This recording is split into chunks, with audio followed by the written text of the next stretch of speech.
कहाणी महालक्ष्मीची. एक आटपाट नगर होतं. तिथे एक राजा होता. त्याला 2 बायका होत्या. एक आवडती आणि दुसरी नावडती होती. आवडतीचं नाव होतं पाटमाधव राणी आणि नावडतीचं नाव होतं चिमादेव राणी. या राजाला एक शत्रू होता. त्याचं नाव नंदबनेश्वर.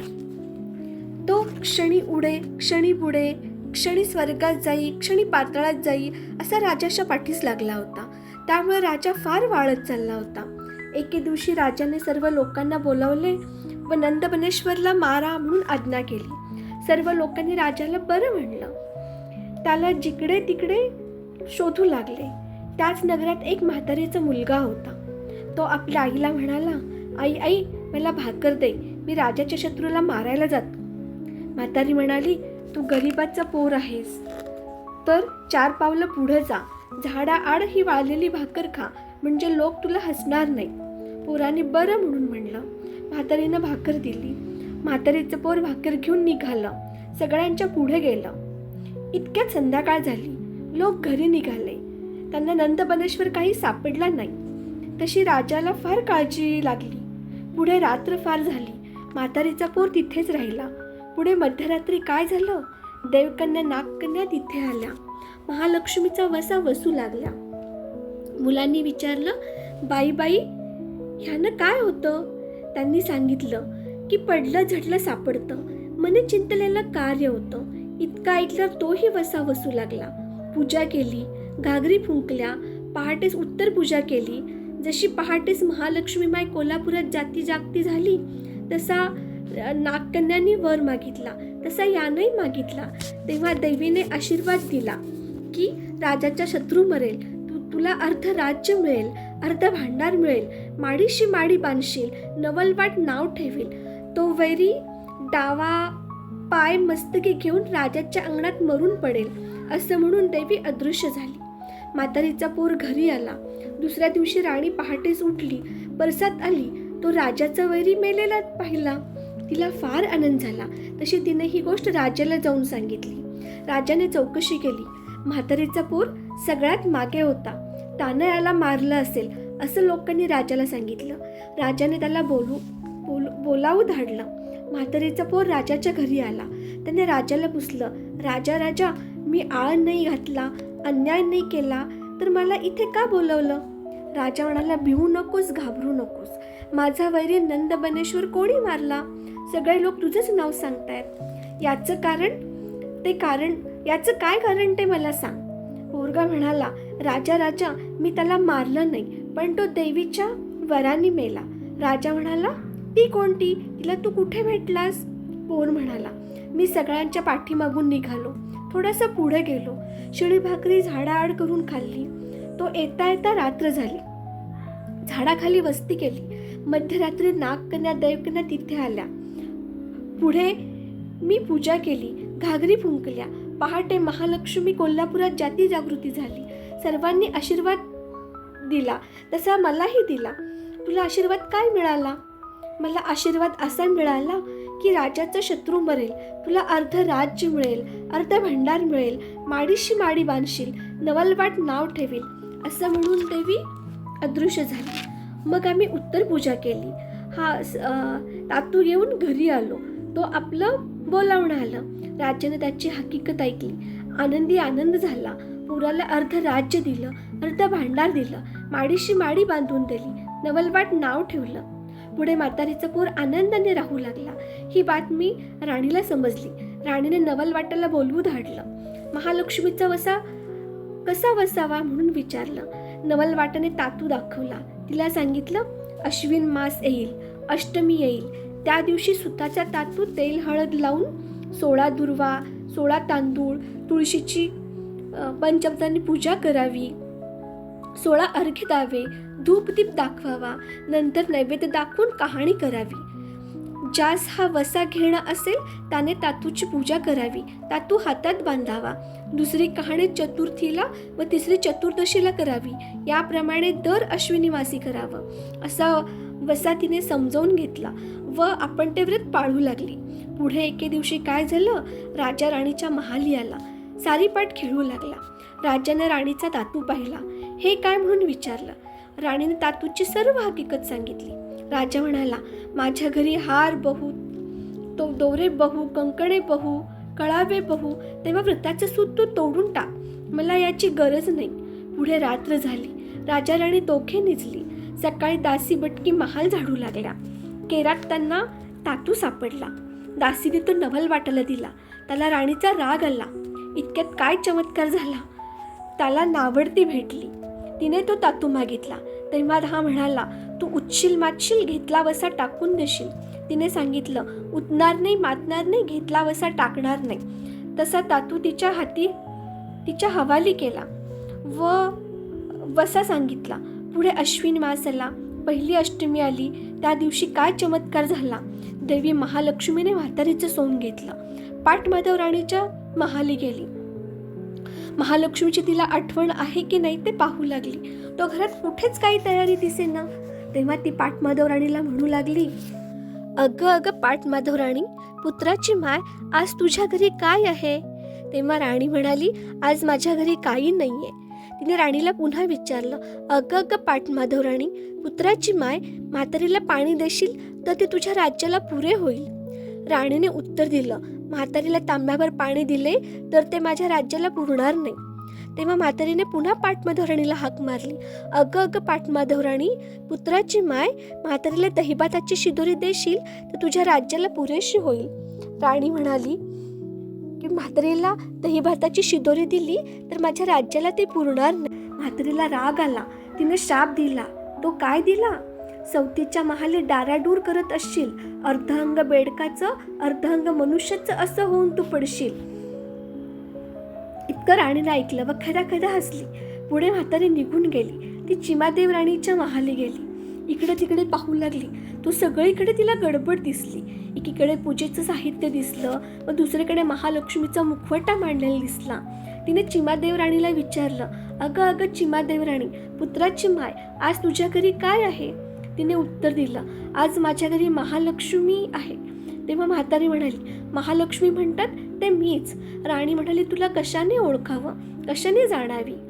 तो ती सकाळी कुवारीण झाली, संध्याकाळी दुपारी तरुणी झाली, संध्याकाळी पोक्त बायको झाली. अशा तिन्ही कळा तिला पलटवून दाखवल्या. नंतर राणीने तिला घरात बोलवलं, नाहू माकू घातलं, पितांबर नेसायला दिलं, चौरंग बसायला दिला. राणीने नवलवाटाची पूजा केली. संध्याकाळ झाली. देवीसमोर दोघी जणी घागरी फुंकू लागल्या. तसा घागरीचा आवाज राजाच्या कानी गेला. धुपाचा वास महाली आला. तसं राजाने चौकशी केली. शिपायांना हाक मारली व विचारलं, नावडतीच्या घरी आवाज कशाचा येतोय? जा जाऊन पाहून ये. शिपाई नावडतीच्या घरी आले. पाहिलेली हकीकत सांगितली. तसा राजा म्हणाला, मला तिथे घेऊन चला. शिपाई राजाला घेऊन राणीकडे आले. राणीने पंचारती ओवाळली. राजाचा हात धरला व मंदिरात घेऊन गेली व सारीपाट खेळू लागली. खेळता खेळता पहाट झाली. पहाटेस महालक्ष्मीमाय कोल्हापुरात जागती झाली. तशी राणी म्हणाली, माय, मला आशीर्वाद दे. महालक्ष्मी म्हणाली, तुला आशीर्वाद काय देऊ? राजा तुला सकाळी घेऊन जाईल आणि तुझी सवत तुझ्या नाणे डाराडूर करेल. अर्ध अंग बेडकाचं अर्ध अंग मनुष्याचं अशी ती होऊन पडेल. तशी चिमादेव राणीने तिची प्रार्थना केली की इतका कडक शाप तिला देऊ नको. तसे देवीने सांगितलं की राजा तिला 12 वर्ष वनवासामध्ये धाडेल. असं म्हणून देवी अदृश्य झाली. उजाडल्यावर राजाने तिला रथात घातलं व राजवाड्यासमोर घेऊन गेला. पाटमाधव राणीला निरोप धाडला की राजा राणीला घेऊन येत आहे, तिला तू सामोरी ये. तशी ती फाटकं तुटकं नेसली, घाणेरडी चोळी अंगात घातली, केस मोकळे सोडले, कपाळी मळवट भरला, जळतं खापर डोईवर घेतलं आणि ओरडत किंचाळत ती पुढे आली.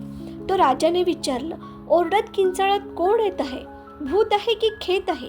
शिपाईने सांगितलं, भूत नाही की खेत नाही, तुमचीच राणी तुम्हाला सामोरी येत आहे. राजा म्हणाला, तिला रानात नेऊन मारून टाका. शिपायांना हुकूम केला आणि आपण उठून महाली आला. राजा राणी सुखाने नांदू लागले. इकडे शिपायांनी पाटमाधव राणीला रानात नेली. तिला राजाचा हुकूम सांगितला. राणी मुळूमुळू रडू लागली. तसं शिपायाने सांगितलं, बाई बाई रडू नको, आम्ही तुमच्या हातचं खाल्लेलं प्यालेलं, आमच्याने तुला काही मारवणार नाही, तुला सोडून देतो, तू पुन्हा या राज्यात येऊ नको. राणीला तिथेच सोडून आपण नगरात निघून आले. नंतर ती तशीच फिरता फिरता नगरात गेली. तिथे पहिल्यांदा कुंभाराच्या आळीत गेली. तिथे नव्या राणीला नवा कळस घडवत होते, परंतु एकही कळस उतरेना. तेव्हा त्यांनी चौकशी केली की नवा माणूस कोण आला आहे. तोही सापडली. त्यांनी हिला हाकून पिटून लावली. पुढे ती कासाराच्या आळीत गेली. तिथे नव्या राणीला नवा चुडा करत होते, पण एकही चुडा उतरेना. तेव्हा चौकशी केली की नवा माणूस कोण आला आहे. तेव्हा ही सापडली. लोकांनी हिला हाकून पेटून लावली. तेथून निघाली. ती सोनाराच्या आळीत गेली. नव्या राणीला नवीन दागिना घडवत होते, तो एकही दागिना उतरेना. तेव्हा त्यांनी चौकशी केली की नवा माणूस कोण आला आहे. तेव्हा ही सापडली. त्यांनी हिला हाकून पिटून लावली. तेथून निघाली. ती साळाच्या आळीत गेली. तिथे पाहतात तो नव्या राणीला नवी साडी विणत होते, पण एकही साडी काही उतरेना. मग त्यांनी चौकशी केली की नवीन माणूस कोण आला आहे. इकडे तिकडे पाहू लागले, तोही सापडली. मग हिला तेथून हाकून पिटून लावली. पुढे ती रानात निघून गेली. जाता जाता ऋषीची गुंफा दृष्टीस पडली. तिथे गेली. तो ऋषी ध्यानस्थ बसले होते. ती तिथेच राहिली. ऋषी स्नानाला गेले म्हणजे ही आपली झाडण सारवण करी, पूजेचं साहित्य मांडून ठेवी, अशी तिने 12 वर्ष सेवा केली. ऋषी प्रसन्न झाले. ते म्हणाले, इथे झाड सारवण कोण करते, त्यांनी समोर यावं. तशी ऋषींच्या समोर आली. नमस्कार केला. ऋषींनी झाड सारवण करण्याचं कारण विचारलं. ती म्हणाली, अभय असेल तर सांगते. ऋषींनी अभय दिलं. राणीने पहिल्यापासूनची हकीकत सांगितली. ऋषींनी पोथ्या पुस्तकं वाचून पाहिली तो तिच्यावर महालक्ष्मीचा कोप झाला आहे असं समजलं. ऋषींनी तिच्याकडून महालक्ष्मीची पूजा करवली. रात्री घागरी फुंकवल्या. पहाटे महालक्ष्मी कोल्हापुरात जाती जागती झाली. तसा राणीने आशीर्वाद मागितला. देवी रागावली होती. ऋषींनी देवीजवळ क्षमा मागितली. तेव्हा देवीने उशाप दिला, या झाडाखाली सगळी तयारी कर. पाय धुवायला पाणी ठेव, चंदनाची उटी ठेव, फराळाची तयारी कर, कापुरी विडा ठेव, वाळ्याचा पंखा ठेव. त्या सगळ्यांना तुझ्या हातचा वास येऊ लागेल. राजा उद्या इथे येईल, तहानलेला असेल. त्याचे शिपाई इथे पाण्याचा शोध करतील. ते ही सगळी तयारी पाहतील, राजाला जाऊन सांगतील. नंतर राजा इथे येईल. त्याप्रमाणे दुसऱ्या दिवशी राजा तिथे आला. थंडगार छाया पाहिली. स्वस्त बसून विश्रांती घेतली. नंतर पाय धुतले. पोटभर फराळ केला. कापुरी विडा खाल्ला. आत्मा थंड झाला. पुढे राजाने शिपायांना विचारलं, जिथे मी पाणी प्यालो, फराळ केला, विडा खाल्ला, ह्याला सगळ्याला पाटमध्ये राणीच्या हातचा वास कसा आला. शिपाई म्हणाले, अभय असेल तर सांगतो. राजाने अभय दिलं. तेव्हा शिपाई म्हणाले, आम्ही तिच्या हातचं खाल्लेलं प्यालेलं, तेव्हा आमच्याने काही तिला मारवलं नाही. तिला आम्ही रानात सोडून दिली. राजा म्हणाला, असं असेल तर तुम्ही तिचा आसपास शोध करा. शिपाई निघाले. ऋषींच्या गुंफा पाहिल्या. तिथेही सापडली. राजाला शिपाईने गुंफेत नेलं. त्याने दर्शन घेतलं. ऋषींनी ओळखलं. त्याला सगळी हकीकत सांगितली. पुष्कळचा शोध केल्यावर राणीला नमस्कार करायला सांगितला. नंतर तिला राजाच्या हवाली केलं. तसं उभय त्यांनी ऋषींना नमस्कार केला.